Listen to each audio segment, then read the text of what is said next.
આ વિડીયોમાં બધાનો ફેવરિટ કોપરા પાક પરફેક્ટમાં પૂરી રીત અને બધી જ ટીપ સાથે બતાવ્યો છે, જેથી પહેલી વારમાં જ કોપરા પાક 100% પરફેક્ટ બનશે. વિડીયો તો તમને ગમશે જ, તો લાઈક આપી રૂપલ્સ ટેસ્ટી ટિપ્સને સબસ્ક્રાઇબ જરૂર કરજો. Happy cooking, enjoy eating.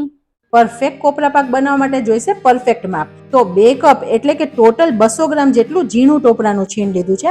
આ કોઈ પણ કરિયાણા વાળાને ત્યાં તમને મળી જશે. અને તે જ વાટકીના માપથી અડધો કપ એટલે કે 200 ગ્રામ જેટલી ખાંડ લીધેલી છે. આ બંનેનું માપ સરખું છે. જેટલું ટોપરાનું છીણ તેટલી જ આપણે ખાંડ લીધી છે. આપણે 2 ચમચી પાણી લઈએ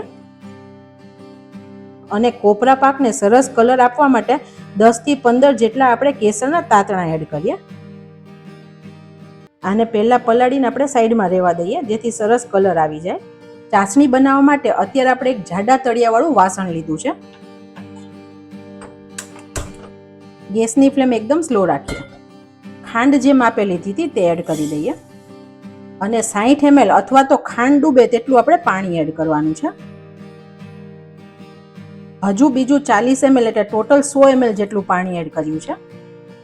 આ ટાઈમે આપણે હંમેશા ગેસની ફ્લેમ સ્લો રાખવાની. જો આપણે અત્યારે ફાસ્ટ ગેસ રાખશું ને તો પાણી બધું બળી જશે અને ખાંડ પૂરી ઓગળશે નહીં. આ પાણીમાં પહેલા ખાંડ ઓગળી જાય તે જરૂરી છે. આપણે હલાવતા હલાવતા ખાંડને ઓગાળી દઈએ.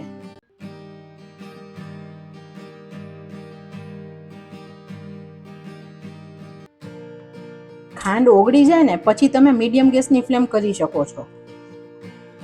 તમે જુઓ હવે ઘણી બધી ખાંડ ઓગળી ગઈ છે અને ખાંડ એકદમ ચોખ્ખી છે, તો પાણી પણ બિલકુલ ગંદુ નથી થયું, બિલકુલ કચરો નથી. કોપરા પાક બનાવવો એકદમ સહેલો છે, બધાનો ફેવરિટ હોય છે, બધાને ભાવે છે અને એકદમ સરસ ઇઝીલી બની જાય છે. હવે ખાંડ ઓલમોસ્ટ બધી ઓગળી ગઈ છે. હવે આપણે આની ચાસણી બનાવવાની છે. અત્યારે તમે જુઓ એકદમ પાણી જેવી કન્સિસ્ટન્સી છે.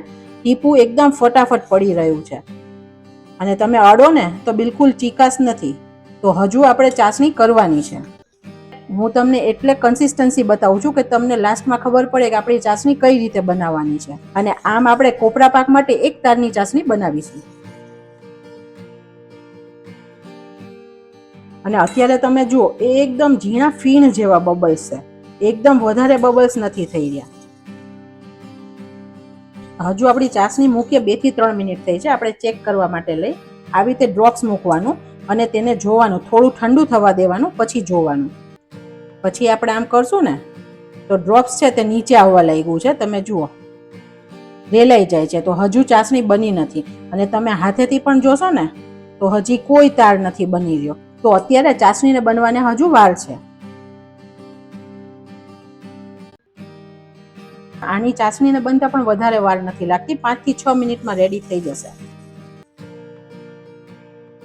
ફરીથી આપણે ચેક કરીએ. 2-3 વખત ચેક કરવાનું, કેમ કે ચાસણી એવી વસ્તુ છે ને તો તમે તાત્કાલિક કરશો ને તો પછી તેનું ટેક્સચર ફરી જશે. તો વારે વારે આપણે ચેક કરીને જોવાનું કે જેથી વધારે ના થઈ જાય. હજુ આપણું ડ્રોપ રેલાઈ જાય છે. લગભગ 3 થી 4 મિનિટ જેટલો સમય થયો છે.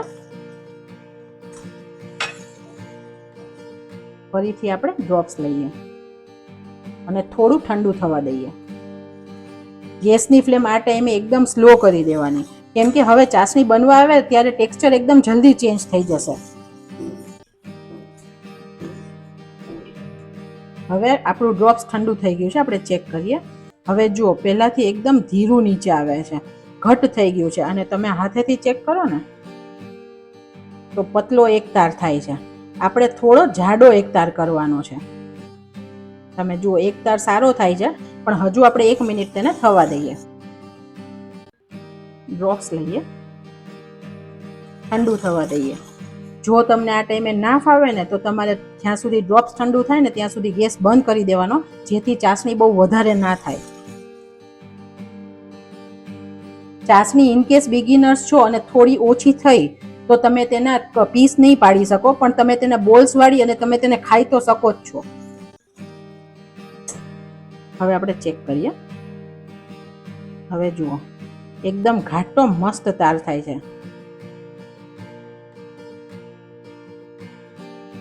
ચાસણી આપણી રેડી છે. આપણે કેસરવાળું પાણી એડ કરીએ.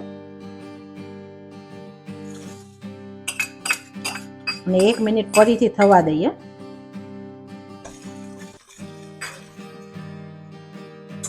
1 પિંચ જેટલો યલો ફૂડ કલર એડ કરીએ છીએ અને એમાં અડધી ચમચી જેટલું પાણી એડ કરીએ.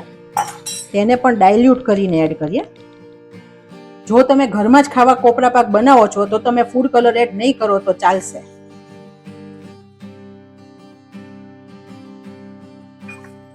હવે ફરીથી એકવાર આપણે ચાસણી જોઈ લઈએ, કેમ કે આપણે પાણી થોડું એડ કર્યું છે. તમે જુઓ, આ જે બબલ્સ આવી ગયા છે ને તે ચાસણી થઈ ગયાની નિશાની છે. ચાસણી બહુ વધારે ગરમ છે ફ્રેન્ડ્સ અને સરસ તાર બની ગયો છે. આપણે ગેસની ફ્લેમ બંધ કરીએ.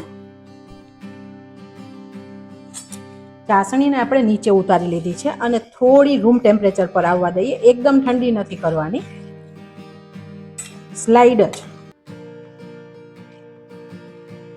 1/4 ચમચી જેટલો એલચી પાવડર એડ કરીએ. એલચી પાવડરને પણ મિક્સ કરી દઈએ. એટલી મસ્ત સુગંધ આવી ને ફ્રેન્ડ્સ અત્યારે એલચીની. કોપરા પાકના મોલ્ડને આપણે ઘીથી ગ્રીસ કરી લઈએ. જો તમારી પાસે ફ્રેન્ડ્સ આવું કોઈ પણ મોલ્ડ નથી ને તો તમે થાળીમાં પણ ઠારી શકો છો. હવે આપણે 250 ગ્રામ જેટલો મોળો માવો લીધો છે, તેને આપણે એડ કરીએ. તેને છીણીને લીધો છે.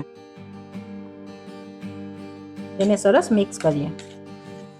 ગરમ ચાસણી છે ને ફ્રેન્ડ્સ, તો માવાને આપણે શેકવાની જરૂર નથી. ચાસણીમાં તે સરસ સોફ્ટ થઈ જ જશે અને શેકાઈ પણ જશે. અને આ માવાને લીધે કોપરા પાકમાં એકદમ મસ્ત સોફ્ટનેસ આવશે. તમે જુઓ, આપણે કેસર નાખ્યું એટલે પણ કલર સરસ હતો અને આપણે થોડો ફૂડ કલર પણ નાખ્યો છે તો કલર પણ સરસ થઈ ગયો છે. હવે આ મિશ્રણ થોડું ઠંડુ થઈ ગયું છે, એકદમ વધારે ગરમ નથી.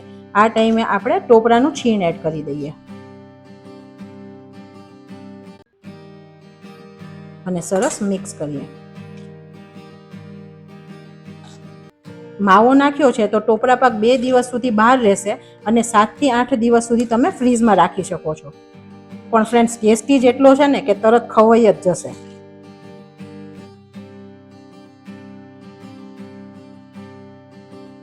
આપણે કોપરું જ્યારે કોપરા પાકમાં ગેસ પર એડ કરશું ને તો ઘણીવાર તે ઘી છોડી દે છે. તો અત્યારે આપણે થોડું નીચે ઠંડુ થાય ને પછી એડ કર્યું છે. અને બાકી બધું આપણે બધી વસ્તુ એડ કરીએ ને ત્યાં સુધી નીચે ચાસણી ગેસ ચાલુ હોય તો વધારે થતી જાય. તો આ રીતે કરવાથી તમને સરળતા રહેશે. હવે કોપરા પાકને એકદમ સરસ સાઈન દેવા અને સોફ્ટ બનાવવા માટે 2 ચમચી જેટલું ઘી એડ કરીએ. આપણે રૂટીનની જે ચમચી હોય તે જ નાખી છે.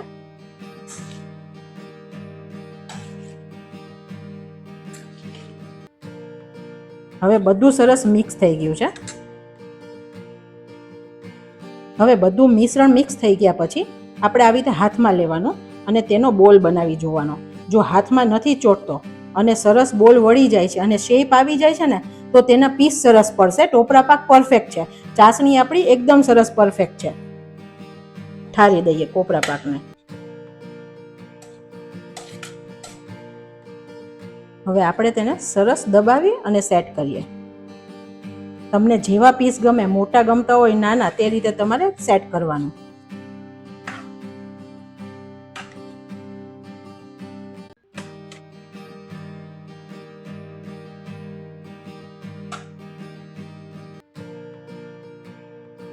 પિસ્તાની કતરણથી ગાર્નિશ કરીએ.